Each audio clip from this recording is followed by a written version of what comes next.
What's John's wife? Candy. Oh, Candy. Why? I can remember. I've met her several times.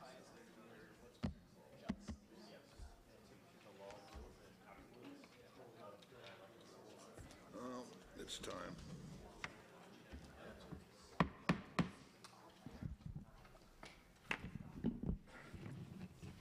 Mr. Shavante, can I start? Yes, sir.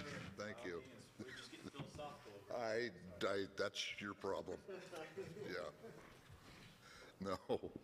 Welcome, everybody, to the City of Calimesa meeting on April 17th. It's now 6 p.m. Darlene, will you call the order, please? The roll call. Councilmember Cervantes. Here. Councilmember Manley. Here. Councilmember Molina. Here. Mayor Pro Tem Hewitt. Here. Mayor Davis. I'm here. And then we have our illustrious city manager, Mr. Coble, Assistant Attorney Kearns, the City Clerk Gertis, Finance Director Reed, Planning Director Lucia, Public Works Associate Engineer. What kind of engineer are you, by the way? Good one, huh? Chikari? Let's see. Engineer Thornton, he's an all-around guy. Troublemaker, Fire Chief O'Connell, and Sheriff Captain Salas. Welcome and thank you very much for being here. Mr. Cervantes, you want to lead us in the pledge, please? Happy to. All stand. Ready to begin.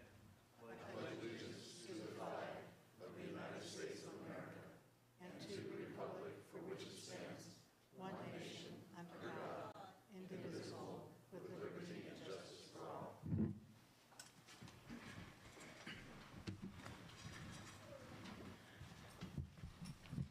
Well, so much for the formalities. We'll go into the meat here of the problems. Public comments. Anybody wishing to speak, if you could fill out a form or whatever and give it to Ms. Gertis, I would call your name.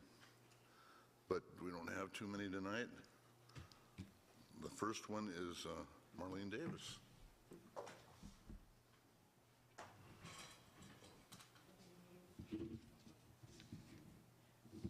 Thank you. Good evening. My name is Marlene Davis. I live at 9487 Del Mesa in Sharondale. I've been here a couple of times now speaking, and I'd like to take the minute to thank all of you representing the Calimesa residents. It's quite a challenge, especially these days, and I want you to know we appreciate you. Having a meeting for the residents of Calimesa this coming Saturday will help clarify what is involved and what you must consider legally when approving or not approving a project. Landowners, investors, and builders all have rights, just like the residents. I am concerned, however, about what is known as the Stearns property on Calimesa Boulevard and Berkshire Development, who wants to build a logistics center on that property. I was quite surprised to hear that John O'Hannon is affiliated with Berkshire. That land is totally unacceptable for a logistics center. As we all know, it's not the warehouses, but the trucks. Trucks create a personal danger to the elderly still driving in the area due to no public transportation, and they aren't allowed on private streets, even if there was. There will be no way for the elderly to avoid trucks, since the logistics center Berkshire wants to build on the Stearns property located on Calimesa Boulevard will be sandwiched between Sharondale and Rancho Calimesa, both senior parks and a children's daycare. As it is, seniors living in the plantation on the lakes are going to have to navigate between big rig trucks when using the Cherry Valley entrance and exit from the 10 freeway, creating a personal danger. It seems the elderly have been forgotten by our representatives and not even thought of or considered by Berkshire or John O'Hannon. Using up land for warehouses who pay low wages leaves even less land for professional businesses like medical buildings that would pay higher wages. And you talk about deja vu or timing being everything. I see that our representatives are going to be speaking with negotiators tonight regarding a medical center, but it doesn't belong on Conley Line or 3rd Street. It belongs on the Stearns property on Calimesa. I'm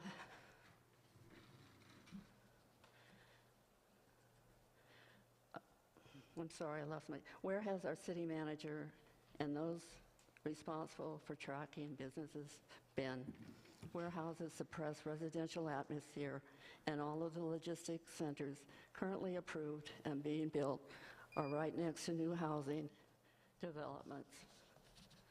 You well know that the 10 freeway already has excessive traffic.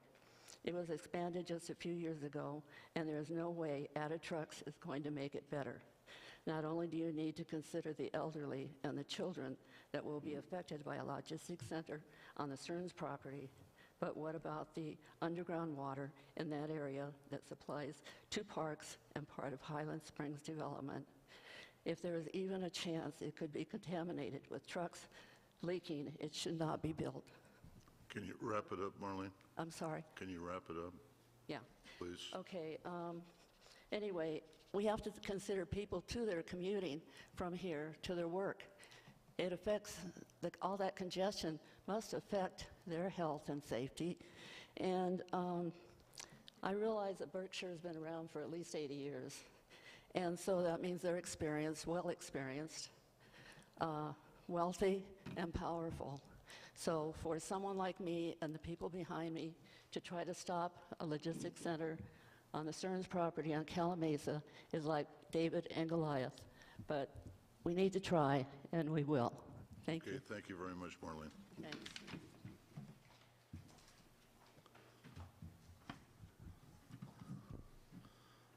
John Ohanian.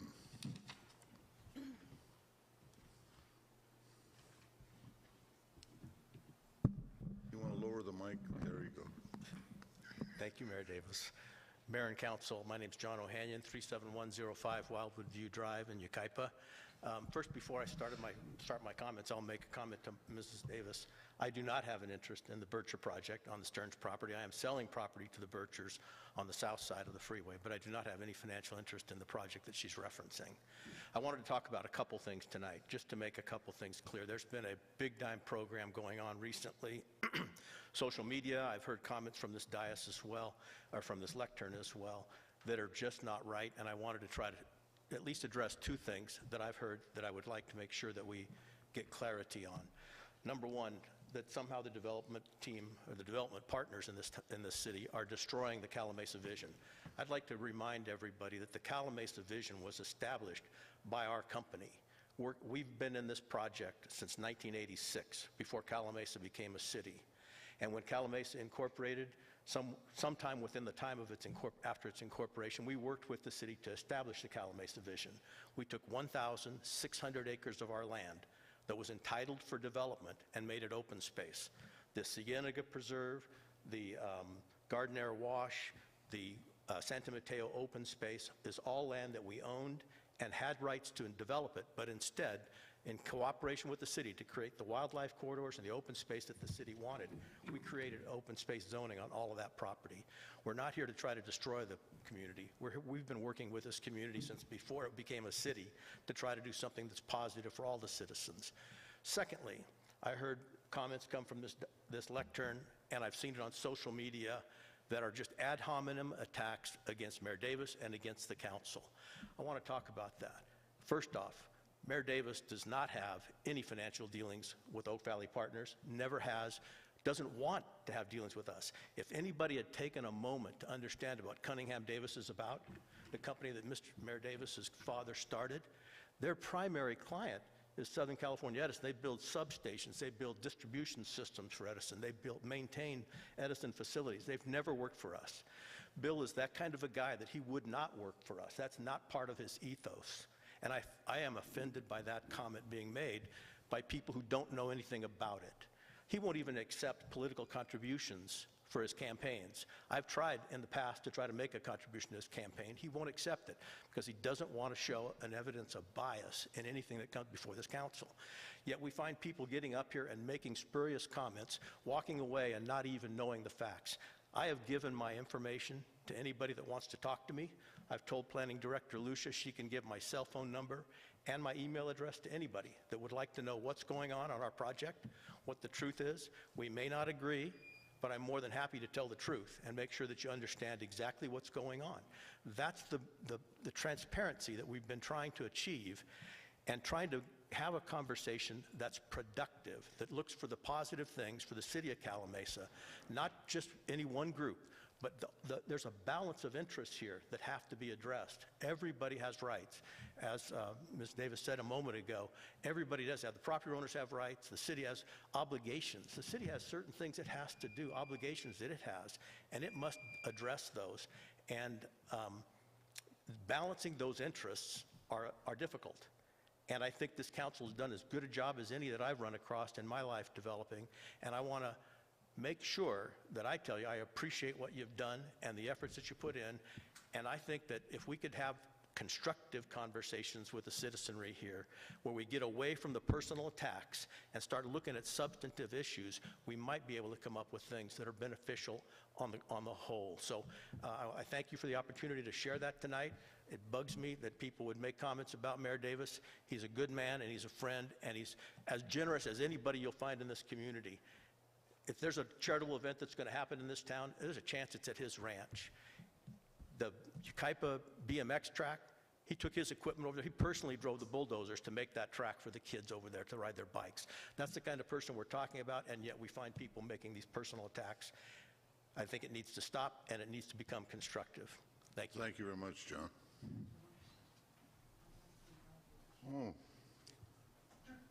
Approval of the agenda. I'll move to approve. Second. All in favor? Aye. Anybody opposed? None heard? And then we have somebody that wants to talk.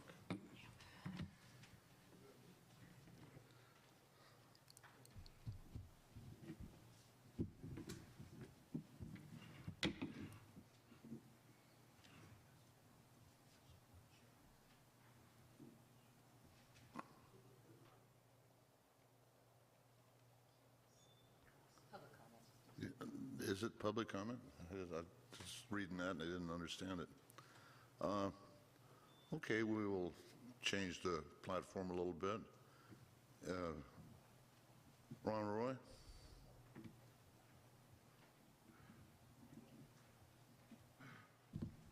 Thank you, Council. I appreciate it. I'll take mine off here for a second. There's a widening disconnect between the Calimesa City Council and their residents over the reality about what warehouses will bring to their community. The council's actions are threatening the health and safety and the way of life of residents of Calimesa. Mr. Roy, wait a minute. Oh, No, did you want me no. to identify myself? You can do that. Where do you live? Okay, I live in Fairway Canyon in Beaumont. Correct, On Hogan Drive, and 35161 Hogan Drive. I want you to understand, nobody's threatening anybody. All we're doing is playing by the rules. Now, you have your opinion, we have our opinion. Okay. The people of Calimesa have an opinion. Pardon me? Could the city attorney chime in? We get 3 minutes uninterrupted during the I'm not going Brown to break up your 3 minutes. Act? Okay. You Well, know, I have already gave Darlene extra time, I gave John extra time, and I'm going to give you extra time. But nobody's threatening anybody here, so don't use, radical terms. Okay, go ahead, continue. okay. I'm going to have an opinion in opposition, so I hope you appreciate that. It's going to be a strong opinion.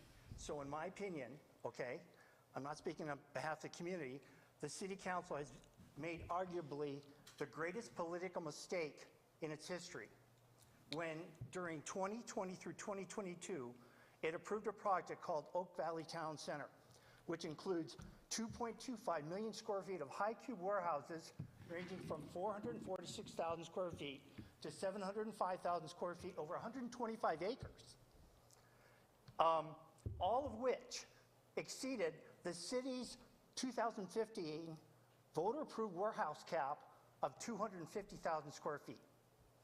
The council approved an industrial use, which in my opinion mischaracterized it as a business park, and placed these mega warehouses near sensitive receptor communities. Now, sensitive receptors include families living in their homes, schools, healthcare, shopping centers, and other communities where people are exposed to the hazardous pollution of warehouse facilities. The most notable nearby sensitive receptors are the Summerwind and Oak Valley specific planned housing developments and nearby schools. Okay? Not only did the council fail to keep these mega warehouses from sensitive receptor communities, they also failed to secure conditions of approval and other provisions that would have required Berkshire Development to build the 85.6 acres of the retail town center at the same time as the warehouse is going up. Consequently, the developer will be able to come back in a few years and ask the council for a zone change on the 85.6 acres to warehousing. Okay? The developer already implied its motives when, during council hearings, it required warehouse approval in order for a retail component to go forward. They cited that there were more favorable market conditions for warehouses than retail. Okay? Now, in my opinion, okay, will these warehouses, which will bring hundreds of noisy, polluting and congesting, accident-prone, unpredictable, big rig diesel trucks coming and going, a city council approved by your vote 24 hours a day, 7 days a week, 365 days a year, will they be more attractive than a quiet, safe, and family-friendly residential community? Obviously they won't. And the community doesn't want the disturbance of their lifestyle. Okay, now my final comment, and I appreciate your time, I do. The California Attorney General has stated this: the most important consideration when planning a logistics facility is its location. Warehouses located in residential neighborhoods or near other sensitive receptor communities, they expose these communities to the air pollution, noise, traffic, and other environmental impacts they generate. Therefore, placing facilities away from sensitive receptors significantly reduces their environmental and quality of life harms on local communities. Now, to me, it sounds like Attorney General Bonta is onto something. Thank you. Thank you for your opinion, sir. Thank you, sir. Okay, now we'll move on to the consent calendar. The city manager would like to pull item 8. Other than that, I was going to do the same thing. Thank you. can I get the consent calendar approved? I'll move to approve items 1 through 7 and 9. And 10? I'll second. All in favor? Aye. Okay, I'm going to turn this over to the city manager. Thank you, Mayor, members of the City Council. Item number 8 is an agreement with the Yucaipa Calimesa Joint Unified School District to implement a summer feeding program in the city of Calimesa. This is a program that we had starting in 2017, and we had it through 2019. And unfortunately, COVID in 2020, we had to cancel the program, and that shut it down. So we're bringing it back for the first time in 4 years. So we're very excited to partner with the school district. This is a program that is funded through the United States Department of Agriculture, USDA. It will run from Monday, June 12, 2023 through Friday, July 21st, 2019 at 4th Street Community Park. So again, it's Monday through Friday that the program will run.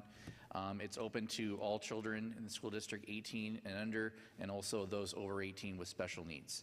And so the same contract before you tonight will also go before the Yucaipa Calimesa Joint Unified School District Board of Directors for approval on May 16th. And Councilmember Molina, you may want to add a few comments to this because I know this is a program you've been very heavily involved with. Yes, I'd like to thank Ann for coming tonight. She and I have worked for 6 years. This is a lunch program. It's just lunch food, but kids during the summer have nothing to do, and it's a way to get out of the house, and whoever's caring for the kids to get over to 4th Street Park. We have done this program successfully since 2017. We work with the library. The library comes and reads to the kids. We get entertainment for them and make it fun. It's, during the summer it's usually 100 degrees, but kids walk. They walk for blocks to come to the park and have lunch, and we have fun days.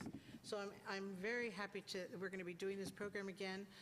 It's been a great program, and I'm not sure, I forgot to ask you if there's summer school this year. Is there summer school this year? We do. We have summer school at about 5 locations, not at every location like it's been the last 2 years. So Could you come up here and speak, please? Sure, happy to. Thank you. She and I have personally worked together to get this program done, and it's been a great relationship. Thank you. Let me introduce myself. My name is Ann Van Dam. I'm the Director of Child Nutrition at Yucaipa Calimesa School District. And yes, Linda and I have been working together for 6 years with the last 3 years. And as a representative of the school district, we're giddy that we're able to come back to the parks. We have adequate staffing. We've rejuvenated our program. Of course, we've all were hit with 2020 COVID, and then the aftermath of having the kids come back to school during the summer to improve of what they lost during the COVID years. So obviously our efforts were there. Also, we had, like a lot of folks, staffing issues, but we're back up to speed. And again, I'm overjoyed to be able to come back to the 4th Street Park, and I think you'll see that our program will be very similar to the last programs that we had. We provide choices for the students, for the children, and Linda will have to work again on promoting programs, but at this point in time, we're super happy to be able to get back to the parks and be with the kids. And it gives me an opportunity to talk to the parents about what's going on in Calimesa. So I'm really excited about this program coming. Again, it's just school food, but for kids, it's something to do. There isn't much to do here during the summer, so I'm so excited that we're bringing this program forward. Well, thank you very much. I'll see you at the board meeting. I'm so happy to hear that. Thank I'll you, be there. Ann, for coming personally down here. You're welcome. Thank you for your time. You're very welcome. Thank you so much, and thank you for the partnership. We greatly appreciate it. Thank you. Yeah, I'd like to make a motion to approve aid. Second. All in favor? Aye. Aye. Okay. The part I really enjoy, hearing from the Chamber of Commerce. Tony, are you here?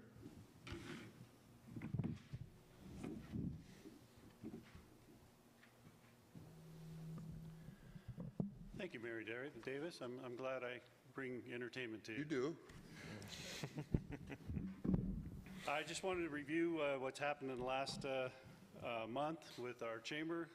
Of course, we had our chamber breakfast for April. It was a little different from normal. We had it at the Haas Bistro, where Henry and Margarita created a great breakfast for everyone, and our guest speaker was Sheriff Chad Bianco. He did a great job. It was very informative. It was nice to see that our sheriff is on our side. And he also talked about the difficulties he has with the current administration in Sacramento. If you'd like to hear more about what's going on in the legislation, on our May 9th breakfast, which will be at Cafe Royale we start at 7:30. The actual meeting starts at 8 in the morning for breakfast, but Ben Lopez from the Inland Empire Chamber Association will be speaking, and he'll be focusing on upcoming state legislation that affects small business. So we look forward to seeing you guys there. We did sell out the first time in a long time that we had to charge people for breakfast, and we sold out. The place was pretty busy, was pretty full. I know that Councilman John was in attendance with his wife, and I believe he would concur that Sheriff Bianco did a great job in his presentation. He was entertaining and serious on a lot of issues. Our upcoming events, the first thing is coming up is the Scholarship Tea on May 25th at the Edward Dean Museum in Cherry Valley. Supervisor Gutierrez will be the keynote speaker, and we hope that the council will join us. Tickets are $30 and can be purchased through the Calimesa Chamber website. As you're aware, the Scholarship Tea is, we hand out a minimum of 3 scholarships, and we've gone more than that the last couple of years due to donations that we received. So what we received last year, we give out this year, and so forth. So the upcoming events that we have coming in this year to help support the Scholarship Tea, we hope that the community can help support that, so that we can send some money towards the cost of education, which a few of you know is it's going down. The cost of education is going down, or actually maybe the process of educating is going down. There's a little comment on my part. And then this Wednesday at 5 o'clock, there is a multi-chamber mixer at the Noble Creek Community Center. It's hosted by the Beaumont Cherry Valley Parks Foundation. This is a free networking event, and you just need to RSVP to, again, the chamber through the calimesachamber.com to let us know if you'd like to attend. So we have a head count. I think it's called Wine, Rhythm, and Brews. So it's going to be at the Franco Garden, and it'll be fun. So that's this Wednesday evening. In membership, we have 2 new members have joined the chamber. We had 8 members renew this month, and so we still have a total membership of 147. And then I wanted to touch on the little brochures you have in front of you. Those are the new membership brochures that were designed and printed by Twin Graphics, one of our members. And I think they turned out really well. So any questions or comments from the council? No? Seeing none, thank you very much, Tony. Thank you. Tony. Police Chief, comments and reports.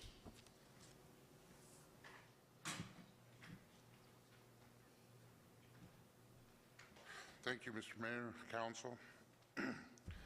This report will be from April 3rd to April 16th. During that time, we handled a total of 263 calls.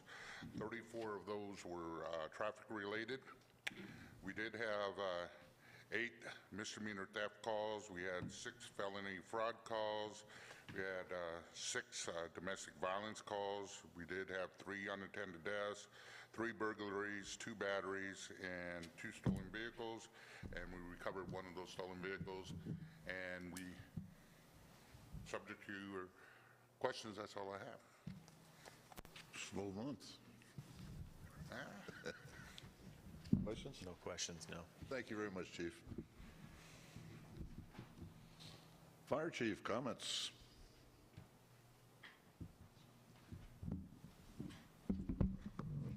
Good evening, Mayor, members of the council.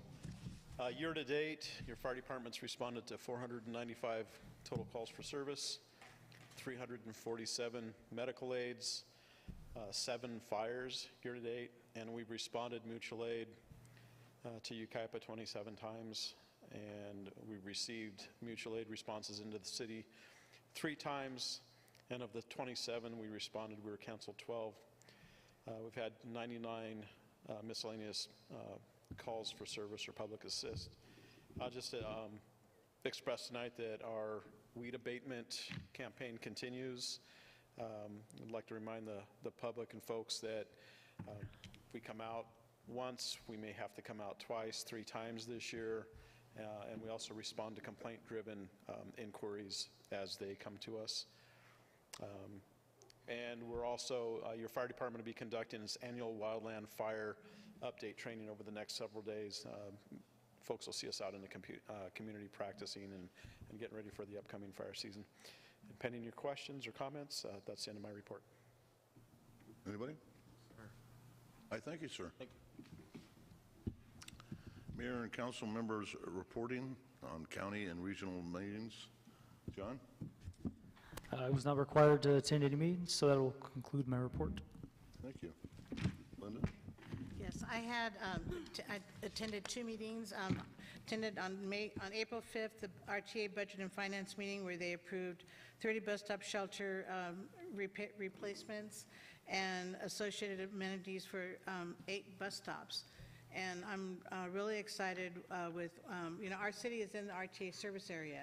We don't have public transportation here, but we're looking at a pilot program that's currently going on in Hebron and San Jacinto, where it's called microtransit. It's similar to Uber, but using a bus. It's on-demand service, and so I'm hopefully going to be able to bring forward to our community here that service for our city.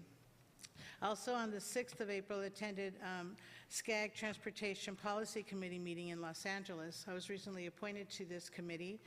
This committee includes the Regional Transportation Plan, Sustainable Community Strategy, Transportation Finance and Conformity, Transit and Rails, and Aviation. So I was appointed this was the last meeting of this policy meeting for this year. The General Assembly is next month, but I've applied to be reappointed by the new president. So it's good information for our city on financing for transportation. That's a big hot issue here. And the focus is regional approach. So I'm looking forward to bringing information back to us for that. Thank you. Thank you. Jeff? I have no report on county or regional meetings. That concludes my report. Wendy? Yes. I was, as you all know, I'm on WRCOG. I'm also on the Admin and Finance Committee for WRCOG. And we had a meeting, in-person meeting on Wednesday, April the 12th. And what we went over, unfortunately, was the 2022 fee comparison analysis update, the budget, but then the big thing we were talking about was raising dues on certain things, and when that happens, we all kind of suffer from this. So my thoughts on it were, let's don't do that. Let's be a lean, mean WRCOG machine. Let's try to tighten our belt and work within our means. No comment from the peanut gallery. Anyway, so we went over membership dues, solid waste dues, clean city dues, and we talked about, how we were going to raise certain things. Clean city dues, they want to increase by 10%. These are all programs that they have. A fellowship program possibly won't be around much longer. It doesn't have much money. It was funded by the HERO program, and the HERO program is no longer. So we'll have to see if they figure out another way to fund that. I suggested raising money for it, try to get people to donate to it, because the fellowship program is kind of a cool program. They bring in people that have say graduated that want to learn how to work in government, or in fact we've gotten Kelly Lucia from the fellowship program. So there are some good things about that program that I really like. Anyway, we didn't get to finish everything. We wanted to go over amending the final budget, and we went over a few things, but it went extra long. Everybody was kind of like talking and trying to figure out which direction we were going to go in. So we had to move on and to be continued on the budget. So that's where it's at. Thank you. Okay, business items. Item 11. Mr. Coble. Yes, thank you, Mr. Mayor, members of the City Council.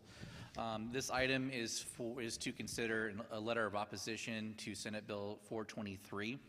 So just a little bit of background on that. It's actually related to an already adopted Senate Bill 35, which was adopted in 2017. SB 35 allows for certain multifamily developments to be approved ministerially, and it has a current sunset date of January 1st, 2026.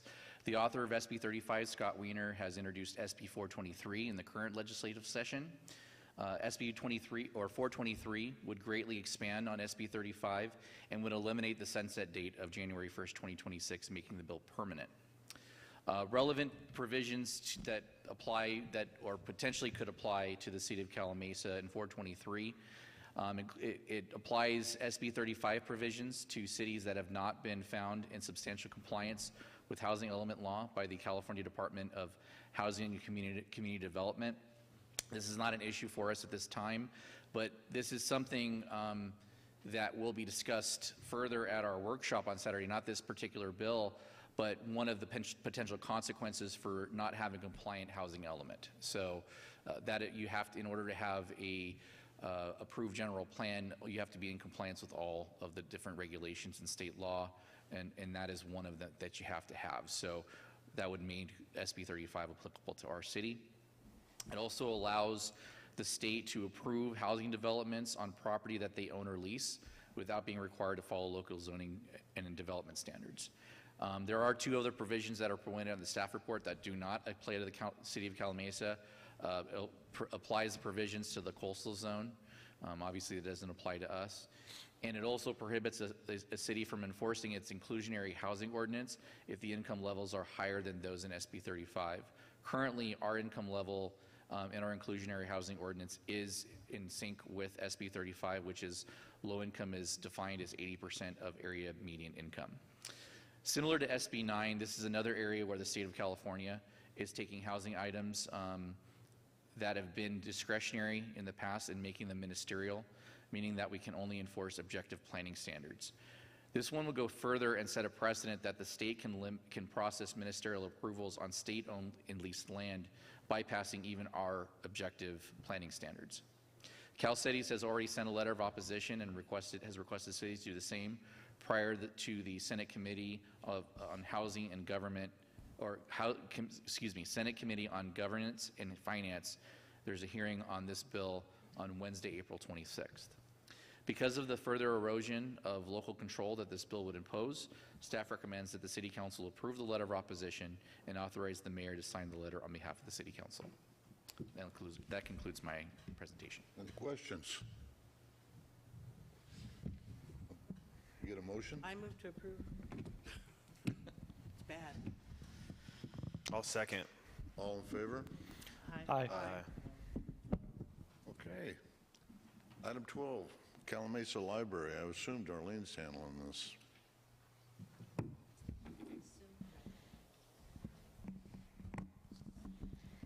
Okay. Well, good evening, Mr. Mayor and Council. It's been a while since we've talked about the Calimesa Library project, which is a very exciting project for us and something that we've been waiting for many, many years. So this update tonight, I want to discuss a couple of changes that we are looking to make and go through just a couple of the items that the county is the lead on this project. So they have a couple of concerns, and we're going to talk about that tonight. So we've been working together, city and county, with the design team, which is Tilden Coyle. Tilden Coyle is who was awarded the project for the library. And there's been many discussions of where to place the library, the best spot for it. And in the past, I know our main concern, the commission's concern, staff's concern was that we have the current library in service while the new library is being built. So the architect and the project managers have looked at this and have asked if, to save some costs, could we put the new library where the current library is? Which means we'd have to demolish our current library and would not have a place to be while they're making the new library. However, so I was very adamant with the county and said, I don't think that would be a problem as long as we'd have a place that the library could be housed temporarily, because that is our number one priority, is that we will have a library in service during this whole time. So we've worked a little bit together on looking for a place. First of all, the county predicts that the cost savings of doing this would be $350,000 to $400,000 of a savings, and which is a good amount of money, but we'll still be paying out for a rental place. However, the county is the one that will be taking care of all of the fees for a lease or a rental of a facility, the TIs that might need to be done, moving, relocating, staffing, all of that will be taken care of by the county, and the city won't be putting any more money into that. We have looked, there's not obviously a whole lot of open options along the boulevard. However, the Bank of America building has been sitting vacant for several months, and my understanding is, talking to them, they may not be opening it back up. So we reached out, actually found a contact with Bank of America, and the county and Will and myself had a meeting with them to find out what was available, if they'd be even interested in letting us use that building, and it seems like they're on board with that. So we're still in contact with the county is reviewing, and they have their own real estate division, all those kind of people that'll be working with Bank of America to see if we can make that work. And at the same time, try to negotiate to see if we can keep some costs down as well.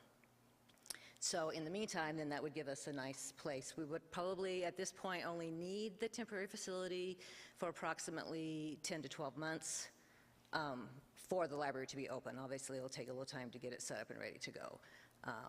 But we would only have to use it for 10 to 12 months before they would move into the new facility. So with that, there will have to be some changes on the MOU that we've already approved and that the county board of supervisors already approved. So that'll all come back to you once things have been progressed and settled on as far as whether the building will work and what will happen with that. So I'm happy to answer any questions, concerns. So, Darlene, the new library, in my understanding, has a much bigger footprint than our current library. Right, it's double the size, pretty much. Correct, and the parking is already a problem at the current one. We had to expand the parking there. So is that current location, is it large enough to house the new library? Is it adequate? I'm sure we've considered that, but yeah, it'll be large enough, and then we'll still have the whole north side of the property that's our city property that we can add additional parking if we want, because that'll be an area that the city can decide what they want to do with it. Right. The pink building would come down, and so they would no longer have to destroy the pink building, they would destroy the current library. The current library. So is the county asking us if we like this idea, or are they telling us we're going with this idea? Well, okay, they would like your blessing, yes, but mainly I'm coming to give you an adept because, you know, if we can make it work and we can save some money, we'll do whatever we can. Sure. So, they're helping us quite a bit. But they know how adamantly we won't be doing this unless we can find a place for our library to be during this whole process, because we're not closing down. Sure. Okay. So. Thank you. Any others? Yeah, I just want to say I'm happy to hear that we're going to have the library open, because so many people use that little library. A lot of people, kids and adults as well, so I'm glad that that's a consideration. And the B of A building is large enough that actually it'll be better space than what they have now, where they can kind of start expanding into, you know, larger programs and things to get ready for the more space they're going to have in the new building. So. And the library has great summer programs. So that's great. And the county, you said, would take over that expense, okay. Yeah. Yep. Is this just a receive and file, or do we need a? Just a receive and file. I just wanted to make sure that you guys were all informed. I've also informed the commission, the library commission. You know, this is a very special project to them, and they are, again, if you can find a place to house the library during this temporary time, they're all good with it. So, and the staff of the library also knows what's happening, so everybody's been informed. Thank you. Okay, item number 13. Are we going to to go straight to Brendan, or are we going to run through you? Straight to Brendan. There we go. Okay. So Mayor, Council, thank you for having me tonight. What we're going to consider now is two resolutions that will both govern meeting procedures. One is for council, the other is for commissions, board members, and so forth. Nothing huge is changing with the proposal before you. It's a cleanup. It's going to try to reflect some tweaks to the Brown Act, tweaks to other state laws. It's a goal to kind of hone in on specifics that might benefit from a little more elaboration while removing stuff that's duplicative, just restating state law, things of that sort. What we've tried to incorporate as well are a few minor tweaks that kind of reflect best practices we've noticed with regards to the order of meetings, kind of laying out the procedures for promoting decorum at meetings, things of that sort. But again, this is something where we look at as just sort of a facelift, nothing major. I would be happy to answer questions on any of the proposed changes. Questions? No. Pretty standard. Yeah, I do. So all this, after it's done and we've approved this, it will be posted on our website, correct? That's my understanding. The resolutions adopted by council are available So everybody online. can see this and read it and look at it. Yeah, I would recommend, we can probably put this on maybe link it on the city council portion of the website. Good. Yeah. And one of the goals that kind of led these edits and these revisions is to ensure for council, the commissions, the public, and staff, there's clarity on how meetings should proceed and how to have things that are both transparent, efficient, and orderly. Right. And so sometimes those goals can be a little bit in tension. And our hope was with this updated document to really make sure we're consistent with state law and we achieve the best meetings for the city. Thank you, Brendan. I've got John? Okay. I'll make a motion to adopt resolution number 2023-18, a resolution of the City Council of the City of Calimesa adopting updated council policies and procedures for council meetings and related functions and activities, and repealing and replacing resolution number 2008-38 in its entirety. You want to do it separately, or can I just do it all together? It's at your discretion. I would consider doing them both at the same time. Okay. I do have two questions, though, before we proceed on the agenda. I mean, we can make the motion and... Go ahead. Yeah, so just real quick, sorry to interrupt. Just one clarification question and then maybe a potential addition. On page 139, this is a section, this is the clarification question, section 3.3. Just a clarification when it says any council member may request an item to be placed upon future city council agenda, and then it says which item will be placed on future agenda if there is council consensus, but then it goes on to say that upon agreement of a majority. So is it a consensus of council must approve to get an item on a future agenda, or is it just a majority? It's a great question here. So the initial consensus, and this is more clarification of the current language, right? It doesn't in substance change it, besides to remove a requirement for a second, right? That's the change here. So when I say I want to put something on the agenda, do I need a consensus, like a unanimous consensus amongst the council, or just a majority of the council? Consensus at that threshold. At that threshold. This is to add it to the agenda, and then this is the subsequent step. So then it gets placed on an agenda, right, and discussed at a meeting, and if there's a majority, then there's the more intensive staff time, right, for a staff report, a more thorough vetting. Thank you. Because the whole idea is we want to make sure you all can bring things to council's attention, right? And so if there's that initial step, okay, because of Brown Act, right, we can't discuss it at that meeting. Right. But we come back with it. Okay. And then if there's further, we kind of consider it, and there is a majority to really do the more robust staff work to come back, depending on what the issue is. Right, okay. An ordinance, so on. So consensus at the front end to explore the matter. Explore it. Majority for that more intensive staff So report. everybody has to agree it's a worthwhile idea to explore on a future agenda, but once we get it on an agenda to go further with it, it just takes a majority.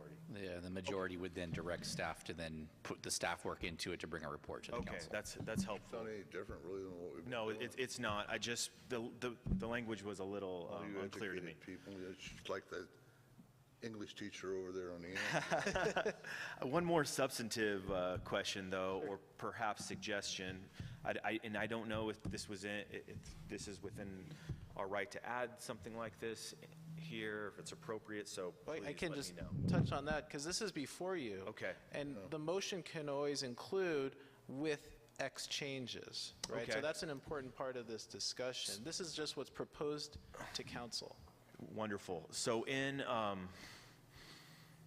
let me just, this is with regards, on page 142, in regards to the orderly piece that you mentioned. And so, in our public comment today, we heard sometimes that we hear from the podium ad hominems, and in addition to that, we also get sometimes misinformation or even factually incorrect information. And for good reason, usually we don't respond to that because we don't deem it as an appropriate place. And for good reason, usually it's not on the agenda, so we don't talk about it. However, can we put something in here that says that mayor or city council reserves the right to correct misinformation? I think there's something in there already. I didn't find that. I read it. Right. I looked pretty carefully for something like that, and No, there was I something didn't that see that. surprised me to tell you. If it's there, then good, but I didn't. There's something there Please, already. if there is, please point that out to me. Sure. And I'd be satisfied with that. But. Well, I just as a point, right, when we have speakers, they will get their time, right? But that doesn't prevent council from providing brief clarifying comments, right? So if somebody is confused, or maybe it's something that's not within our jurisdiction, Right. or what have you, then that is something to gently note. Typically, speakers will just get their 3 minutes. Right? And so if what you're saying is something where there's a degree of personal attack, and or obvious misinformation or factual errors, can we say timeout, or maybe allow them to finish and then say, actually, what you said is wrong? No, there's something in there that says we can direct it to staff or. But then that's sort of getting into a discussion on the material, and yes. would that be a... I think, best practices, in my mind is always to let people have their piece, because you will have that opportunity to speak later. Now, you may feel there are certain instances where something is so inflammatory, it disrupts the meeting, right? Right. That's laid out here, right? If something actually disrupts the meeting, there's actions that can be taken either to say you need to stop, right? If you continue with this disruptive behavior, right, then you may be removed, we may take other action. That's reflected in here. That procedure was well documented in here, and I appreciate that. Yeah. I was just wondering, maybe if we do get, as we had in the past, an ad hominem attack, say on a member of council, would it be appropriate to ask them to please avoid from using, attacking individuals? I will add, in the order of the agenda in section 3.2, under communications from the public, which is actually similar to the language we have now, it does actually talk about, after receiving public comments, council members or staff, after being recognized by the mayor, may briefly respond to statements made by the public or questions posed by the public. Okay. And I think that would probably be where you'd pick that up. That's where we would be engaged. And one other thing that's worth reiterating, the Brown Act is specific on this, that we can't prohibit criticism, right? That's the sort of thing, right? And so it's like, we have to deal with the degree of people disagreeing with us. Sure. If it gets disruptive, has a disruptive effect, that's a different ballgame. Yeah. Right? And you will, as our city manager pointed out, have those opportunities for clarification. Yes. Right. Absolutely. And I'm all for people voicing their opinions and allowing their voices, using this as a platform to express their perspectives. Yes. Howbeit respectful and factually correct, not intentionally misguiding or slandering, and knowing that the facts, playing loose with the facts intentionally, right? We want to avoid that because that just creates more confusion instead of clarifying the issues. And I think even if it's unintentional, we can clarify as well. Exactly. Right. Yeah. Okay. I'm satisfied. Wanna Continue. John? Councilman Manley, sorry. Yep. And adopt resolution number 2023-19, a resolution of the City Council and the City of Calimesa adopting updated policies and procedures for the conduct of city commissioners, committee members, and board members, and repealing and replacing resolution number 98-26 in its entirety. Second. All in favor? Aye. Okay. Council members, comments and reports. John, you got anything to say? I have nothing further. Thank you. Linda? Thank you, Mayor. On April 10th, I attended the Cal Cities, a Zoom meeting of the Cal Cities Riverside County Executive Committee, where we discussed all the bills that are out this year, a lot of bills, about 2,000 bills. But also, I'd like to promote the next division meeting. Our city is one of 23 cities that belongs to the Riverside County division of Cal Cities. It's going to be at Lake Elsinore. There's going to be a dinner, a baseball game, but we've invited legislators to come so that members can talk to them and network and find out, from them what's going on in Sacramento. So that'll be good to attend. I also attended the SCAG orientation meeting for new policy members in Los Angeles and got a lot of good information. And Los Angeles, the meetings are held at their headquarters, which is on 7th and Wilshire in downtown LA, and it's like 2 hours to get there. But because of hybrid meetings, there are 24 locations where our members can go. The closest one here would be Hemet, that you can go and participate in the meeting, so that was good to know. Thank you. Can I make announcements at this point? What does it say in there? I don't have my phone. Comments? Okay. Reports? Okay. Thank you. I'd like to say that, again, Tony mentioned there's going to be a mixer of the three chambers, Calimesa, Yucaipa, and Banning. Also, the General Assembly for SCAG is in May in Palm Springs. And I will be the delegate. I've been appointed as a delegate. But I'd also like to say on May 29th, we're having our Memorial Day at Desert Lawn Cemetery like we do every year. So I'd like to invite everybody to come to that. Thank you. Jeff? Just briefly, I wanted to commend Councilmember Molina on the Yucaipa Calimesa Joint Unified School District summer feeding program and her participation with that.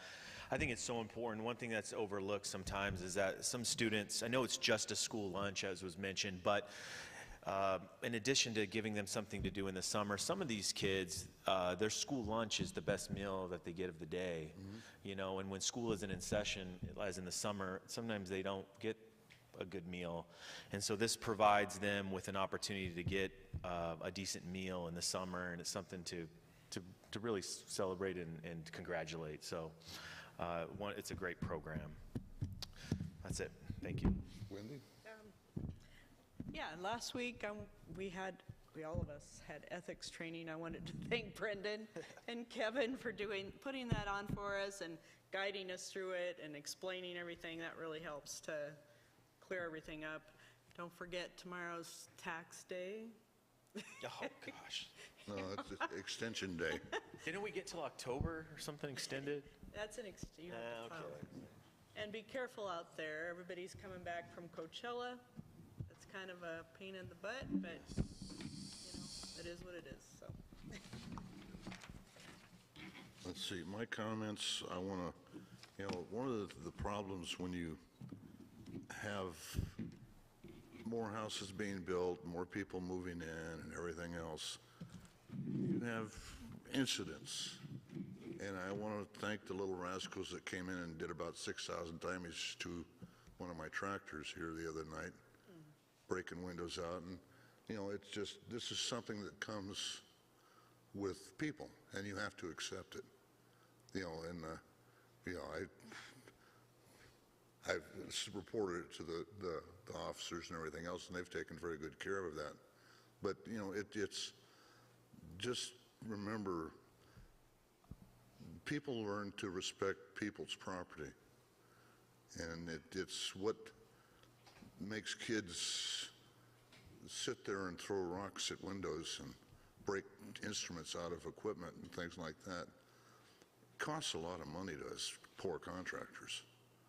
You know, and so I don't know if it came out of the housing tract behind me or where, but whoever they are, I want to thank their parents for raising their kids very well. So, and that's a bit of sarcasm from Bill. So, with that, I'm going to adjourn the meeting to go to closed session.